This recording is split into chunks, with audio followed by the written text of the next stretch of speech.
In this video, I'm going to tell you a little bit about my story when I moved to Florida and the things that nobody told me. So stay tuned.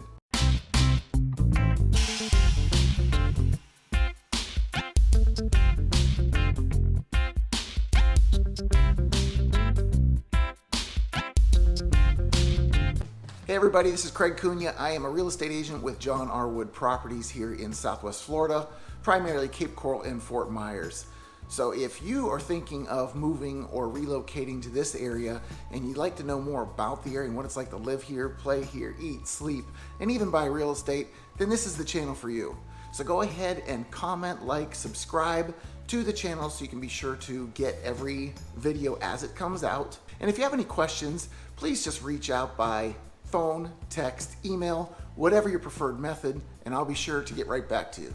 So I promised to talk about what nobody's telling you about moving to Florida. I came here from Pennsylvania back in 1996, I believe it was. I went to the East Coast, to Miami, thinking, hey, tropical, fun, who wouldn't want to have that? It's like being on vacation all the time. Well, it was at the beginning until life got real, had to get a job, had to find my own place. So all those things made life again. Except now I'm in a place where I knew the language in most places I went, but not all. I had to find a job, and there are many, many, many jobs in a place like Miami. It's a huge city. But you also had to take into consideration how far was the commute, what was the traffic gonna be like, what are they actually gonna pay me, and is it gonna be enough to pay for this rent? So all those questions came in. And you figure them out just like you do anywhere else. But moving to a large city is definitely very different than living in a place like Southwest Florida. This is what makes it so appealing. So you can still get that same vacation vibe in Southwest Florida that you get in Miami, except you take away all the congestion and craziness.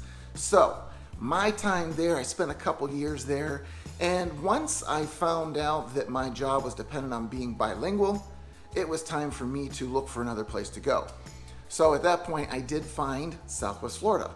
And I was fortunate enough to find Fort Myers Beach. Yes, I lived on the beach the first month I was here. It was wonderful. I mean, how much better could it get? You're living on the beach. But those sunsets every night, the morning walks, the cool breezes, it was gorgeous. Everything was wonderful, literally across the street from the beach. I could look off my balcony and just see the water. So yes, it was gorgeous. But then again, life got real. I had to get a job again and had to commute off the beach.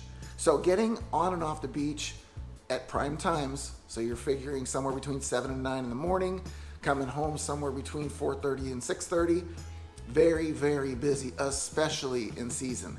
Now there's one bridge to the north and one bridge to the south to get on and off Fort Myers Beach.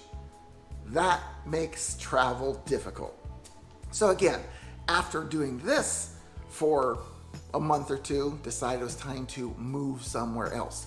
So what do? You look for an affordable place. And the most affordable place at that time, and this is back in 2002, that was Lehigh Acres.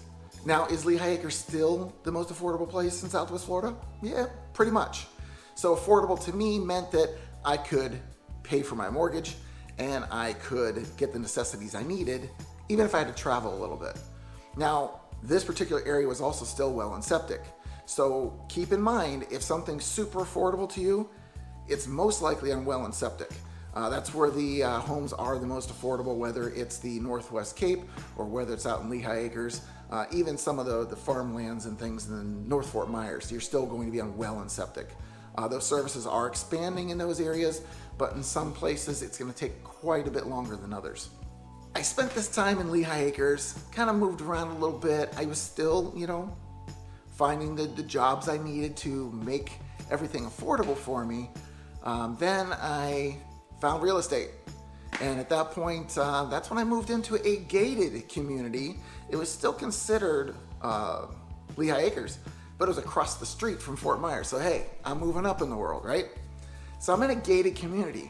Now, this is where gated communities versus out in the open differ. I now had rules. I had regulations. I had a gate. And that gate was sometimes difficult to either get myself in and out of or guests. So yes, It's convenient and gives you that sense of security, but it can also be a pain in the butt.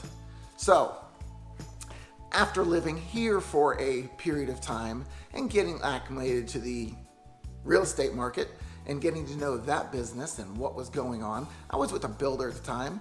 I had pretty much the best of everything at the time. Until I needed to move again. This time I moved to Cape Coral, Florida. Cape Coral is now where I call home, and it's for a few reasons, but one of the things about Cape Coral at that time when I made that decision, that was back in 2006, it was again affordable. I was working for that builder in the community I was selling, and so here I am, living in the community, selling those homes with my employer on site. Yeah, all my eggs were in one basket, but it was convenient. I was able to purchase a home on the water in the back of the community away from everyone. And I did that because, again, you're working and living in this community. I didn't want every situation that came up with a client to come knocking on my door off hours and say, hey, help me out. I need this done. So my time there was, again, for a few years, just living in this community. Again, rules, regulations. Did you mow your lawn? Did you pick this up? Did you keep your garage door open? Did you park on the street? All these things can be finable offenses. So if you're moving into a community, keep in mind those rules and regulations. Make sure you get them up front just so you really know what it's like to live in there. At that point, I had done this for a number of years. Again, had my experience in that community, and it was convenient. We did have a gym in there, and we had sand volleyball courts and tennis courts that we used. There's a jogging path. I was able to go jogging in the morning, and I was able to take my son for a walk and all that. So it was a great lifestyle. But once again, you're in gates. You've got those problems that pop up from time to time. The other thing about gated communities, or even any established community, is everybody seems to know what's going on with you. I mean, it's a little like a small town.